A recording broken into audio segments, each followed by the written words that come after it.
Assalamualaikum warahmatullahi wabarakatuh. Selamat pagi adik-adik kelas 9E MTSN 3 Tapin. Bagaimana kabarnya? Mudah-mudahan selalu dalam lindungan Allah dan mudah-mudahan selalu dalam keadaan sehat walafiat. Pertama-tama mari kita bersyukur kepada Allah Subhanahu wa taala dengan mengucapkan alhamdulillahirabbil alamin dan bersolawat kepada Nabi Muhammad sallallahu alaihi wasallam dengan mengucapkan Allahumma sholli ala sayyidina Muhammad. Hari ini adalah pertemuan pertama kita. Jadi perkenalkan, nama kakak Ahmad Muzakir Rahman, mahasiswa UIN Antasari Banjarmasin. Hari ini kakak yang akan mengajar mata pelajaran fikih di kelas kalian. Jadi hari ini kita akan belajar mengenai materi ketentuan jual beli dalam Islam. Adapun tujuan pembelajaran kita pada hari ini, yang pertama yaitu siswa dapat menjelaskan ketentuan jual beli. Kemudian yang kedua, siswa dapat menjelaskan hal-hal yang disunatkan dan yang diwajibkan dalam jual beli. Kemudian yang ketiga, siswa dapat menjelaskan jual beli yang sah dan jual beli yang dilarang. Sebelum kita memasuki pembelajaran, mari kita buka pembelajaran hari ini dengan bersama-sama membaca basmalah. Bismillahirrahmanirrahim. Jadi adik-adik silahkan amati dan simak video dari kakak, mudah-mudahan bisa menambahkan wawasan dan pemahaman kalian. Jadi langsung saja kita masuk ke pengertian jual beli. Pengertian jual beli. Jual beli atau dalam bahasa Arabnya al-bai'u secara bahasa artinya memberikan sesuatu untuk mendapatkan sesuatu atau tukar menukar sesuatu. Sedangkan secara istilah fikih yaitu memindahkan suatu kepemilikan harta dengan pertukaran sesuatu sesuai dengan syariat atau memindahkan manfaat yang mubah untuk selamanya dengan harga yang bersifat harta. Nah, jadi istilah jual beli yaitu adalah tukar menukar sesuatu, baik itu barang dengan barang, barter, atau barang dengan uang yang disertai dengan sigat ijab kabul, rukun, dan syarat yang harus dipenuhi. Selanjutnya kita memasuki pembahasan yang kedua, yaitu hukum jual beli. Hukum jual beli asalnya boleh atau mubah. Jadi setiap orang yang beragama Islam bisa melakukan jual beli. Adapun dalil yang memperbolehkan jual beli yang pertama yaitu yang terdapat di dalam Al-Quran surah Al-Baqarah ayat 275. Wa ahalallahul bai'a wa harramar riba. Padahal Allah telah menghalalkan jual beli dan mengharamkan riba. Nah, maksud dari menghalalkan jual beli di sini yaitu adalah membolehkan jual beli, yaitu jual beli yang sesuai dengan ketentuan syariat Islam. Kemudian dalil lain yang memperbolehkan yaitu ijma ulama atau pendapat para ulama. Para ulama bersepakat bahwa jual beli boleh dilakukan dikarenakan manusia tidak bisa memenuhi kebutuhan hidupnya tanpa bantuan orang lain. Maka dari itu dengan bantuan orang lain atau dengan barang milik orang lain terpenuhi kebutuhan hidupnya. Dengan syarat barang tersebut harus diganti dengan barang yang lain. Baik itu barang dengan barang ataupun barang dengan uang ataupun barang dengan sesuatu yang memiliki nilai. Selanjutnya kita memasuki pembahasan yang ketiga yaitu rukun jual beli. Rukun yaitu adalah segala sesuatu yang wajib ada dalam transaksi jual beli. Jika salah satu rukun tersebut tidak ada atau tidak terpenuhi maka tidak sah jual beli tersebut. Rukun jual beli ada 4. Yang pertama yaitu aqidain atau dalam bahasa Indonesianya yaitu penjual dan pembeli. Jika salah satu dari mereka tidak ada maka tidak sah jual beli tersebut. Kemudian yang kedua yaitu maqud alaih atau barang yang diperjualbelikan. Nah, maksudnya yaitu barang yang dimiliki oleh si penjual yang nantinya akan diserahkan kepada si pembeli. Kemudian yang ketiga yaitu alat untuk tukar menukar barang. Nah, maksudnya yaitu alat atau barang atau uang yang dimiliki oleh si pembeli yang nantinya akan diserahkan kepada si penjual dikarenakan si pembeli ini mendapatkan barang dari si penjual. Kemudian yang keempat yaitu sigat ijab kabul atau ucapan serah terima antara penjual dan pembeli. Untuk versi singkatnya bisa seperti ini. Saya jual, misalnya si penjual berkata, "Saya jual barang ini kepadamu." Kemudian si pembeli berkata, "Saya beli barang ini dari kamu." Kemudian ada lagi versi yang terlengkapnya yang termuat barangnya jenis apa dan harganya berapa. Misalnya si penjual berkata, "Saya jual sepeda motor ini kepadamu dengan harga 5 juta rupiah." Lalu si pembeli berkata, "Saya beli sepeda motor ini dari kamu dengan harga 5 juta rupiah." Untuk sigat ijab kabul ini tidak ada ketentuan tertentu bagaimana ucapannya, terserah saja mau yang singkat ataupun mau yang lengkap. Yang terpenting adalah bisa menunjukkan akan jual beli tersebut. Selanjutnya kita memasuki pembahasan yang keempat, yaitu syarat jual beli. Nah, jadi kita akan bahas yang pertama, yaitu syarat penjual dan pembeli. Jual beli dianggap sah apabila si penjual maupun si pembeli telah memenuhi syarat sebagai berikut. Nah, yang pertama yaitu kedua belah pihak harus sama-sama sudah dewasa atau sudah balik. Baik itu si penjual maupun si pembeli itu harus sudah dewasa. Jika yang melakukan transaksi jual beli itu adalah anak kecil yang masih belum dewasa, maka tidak sah hukumnya. Kemudian yang kedua yaitu kedua belah pihak harus berakal sehat dan bukan orang yang bodoh tidak mengetahui hitungan-hitungan dalam jual beli. Nah, jadi apabila orang yang tidak berakal sehat ataupun orang yang bodoh yang tidak mengetahui hitungan-hitungan jual beli, maka tidak sah hukumnya melakukan jual beli. Kemudian yang ketiga yaitu bukan pemboros. Nah, jadi maksudnya itu adalah baik itu si penjual maupun si pembeli adalah bukan orang yang suka memubazirkan barang. Jika orang yang boros yang melakukan transaksi jual beli tersebut, maka tidak sah hukumnya. Kemudian yang keempat yaitu bukan paksaan, yakni atas kehendak sendiri. Nah, dalam jual beli tidak boleh salah satu pihak memaksakan kepada pihak lain untuk melakukan jual beli. Jika salah satu pihak memaksakan pihak lain untuk melakukan jual beli, maka tidak sah jual beli tersebut. Nah, seperti hadis Nabi Muhammad SAW, beliau mengatakan, qala Nabi SAW, innamal bayu antarodi. Artinya, sesungguhnya jual beli itu sah apabila dilakukan atas dasar suka sama suka. Selanjutnya kita memasuki syarat barang yang diperjualbelikan. Adapun syarat-syarat barang yang diperjualbelikan adalah sebagai berikut. Yang pertama yaitu suci. Jika barang yang diperjualbelikan adalah barang yang tidak suci atau barang yang najis, misalnya seperti khamar, daging babi, darah, bangkai, kotoran, dan lain sebagainya, itu tidak sah untuk diperjualbelikan dan hukumnya haram. Kemudian yang kedua yaitu bermanfaat.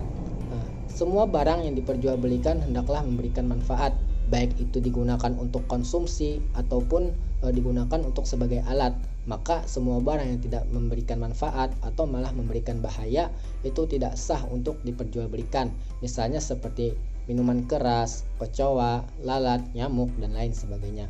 Kemudian yang ketiga yaitu milik sendiri. Nah, jadi maksud milik sendiri ini adalah barang yang diperjualbelikan itu adalah barang milik sendiri, bukan barang milik orang lain.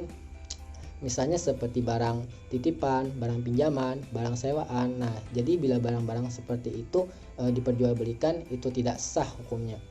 Kemudian yang keempat yaitu barang tersebut bisa diserahkan kepada si pembeli. Nah, jadi apabila barang yang diperjualbelikan adalah barang yang tidak bisa diserahkan kepada pembeli, misalnya seperti ikan yang masih berada di kolam, kemudian burung yang masih berkeliaran di udara, maka itu tidak sah untuk diperjualbelikan. Kemudian yang kelima yaitu jelas dan dapat diketahui atau dapat dilihat oleh kedua belah pihak. Nah, jadi si penjual harus memperlihatkan barang yang akan dijual kepada si pembeli, baik itu ukurannya, timbangannya, jenis, sifatnya maupun harganya. Nah, misalnya seperti menjual ikan. Nah, ikan tersebut harus diperlihatkan kepada si pembeli. Misalnya yang dijual adalah ikan apa, terus sebesar apa ikannya, terus berapa timbangannya, nah dan berapa harganya, itu yang harus diperlihatkan kepada si pembeli. Selanjutnya kita membahas syarat alat untuk tukar menukar barang. Alat untuk tukar menukar barang adalah alat yang harus memiliki nilai yang sudah diakui secara umum atas penggunaannya. Contohnya misalnya seperti uang. Uang sering digunakan sebagai alat untuk tukar menukar. Menurut jumhur ulama fikih bahwa syarat nilai tukar yang berlaku di masyarakat adalah sebagai berikut. Nah, yang pertama yaitu harga harus disepakati oleh kedua belah pihak dan disepakati jumlahnya. Contohnya, misalnya dalam urusan jual beli baju. Nah, apabila kesepakatan kedua belah pihak adalah menggunakan alat nilai tukarnya itu menggunakan uang, berarti si pembeli harus menyerahkan uang untuk membeli baju. Kemudian yang kedua yaitu nilai kesepakatan itu dapat diserahkan langsung pada waktu transaksi jual beli. Nah, jadi uang tersebut harus diserahkan kepada si penjual saat transaksi itu. Nah, saat waktu itu juga. Kemudian yang ketiga yaitu apabila jual beli dilakukan secara barter bukan berupa uang tetapi berupa barang, maka tidak boleh barang yang diharamkan. Nah, jadi apabila transaksi atau nilai alat tukar menukar barang itu tadi tidak menggunakan uang tapi menggunakan barang, maka barang yang digunakan sebagai alat untuk tukar menukar barang tersebut itu adalah bukan barang haram. Nah, seperti khamar, daging babi, kotoran, bangkai, dan lain sebagainya. Selanjutnya kita memasuki persyaratan yang terakhir, yaitu ijab kabul atau ucapan serah terima antara penjual dan pembeli. Ijab itu dilakukan oleh si penjual, sedangkan kabul itu dilakukan oleh si pembeli. Ijab kabul bisa dilakukan dengan kata-kata berupa penyerahan dan penerimaan, ataupun bisa juga berupa tulisan seperti faktur, nota, kwitansi, dan lain sebagainya. Ijab kabul harus diucapkan secara jelas dalam bertransaksi. Selanjutnya kita memasuki pembahasan yang kelima, yaitu macam-macam jual beli. Macam-macam jual beli ini jika ditinjau dari segi hukumnya, maka akan terbagi menjadi dua macam. Yang pertama yaitu jual beli yang terlarang, bai' fasidah. Kemudian yang kedua yaitu jual beli yang sah tetapi dilarang oleh agama. Jadi saya akan menjelaskan terlebih dahulu jual beli yang terlarang atau bai' fasidah. Yang pertama yaitu jual beli sistem ijon. Jual beli sistem ijon adalah jual beli hasil tanaman yang masih belum nyata buahnya atau masih belum memiliki isinya. Contohnya misalnya seperti buah yang masih berwujud bunga, terus padi yang masih belum ada isinya, masih muda, dan lain sebagainya. Nah, ada kemungkinan bisa rusak ataupun rontok sehingga bisa menyebabkan kerugian bagi kedua belah pihak. Makanya sistem jual beli seperti ini itu tidak diperbolehkan dan haram hukumnya. Kemudian yang kedua yaitu jual beli barang haram.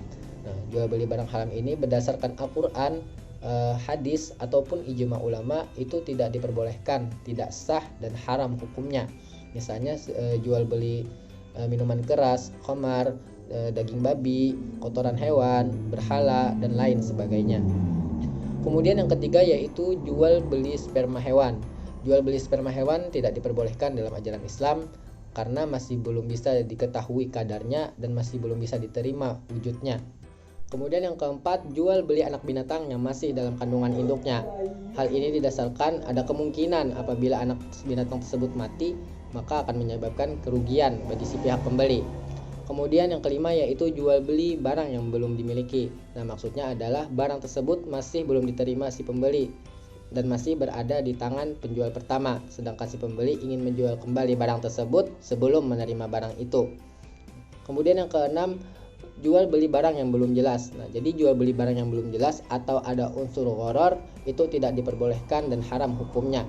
Nah, misalnya contohnya seperti buah-buahan yang belum nyata buahnya, kemudian belum ada isinya misalnya. Nah, contohnya seperti itu. Selanjutnya kita memasuki pembahasan yang kedua yaitu jual beli yang sah tetapi dilarang agama. Yang pertama yaitu jual beli saat khutbah dan sholat Jumat. Larangan dalam melakukan jual beli saat khutbah dan sholat Jumat ini dikhususkan untuk laki-laki. Karena apa? Karena laki-laki wajib melaksanakan sholat Jumat. Di dalam Quran surah Al-Jumu'ah ayat 9 itu diperintahkan untuk meninggalkan jual beli dan melakukan sholat Jumat. Kemudian yang kedua yaitu jual beli dengan cara menghadang sebelum sampai pasar. Nah, jadi jual beli seperti ini dilarang karena ada kemungkinan si penjual tidak mengetahui harga pasar yang sebenarnya dan menjual barang tersebut dengan harga yang serendah-rendahnya. Kemudian si pembeli menjual barang tersebut dengan harga yang tinggi. Kemudian yang ketiga yaitu jual beli dengan niat menimbun barang.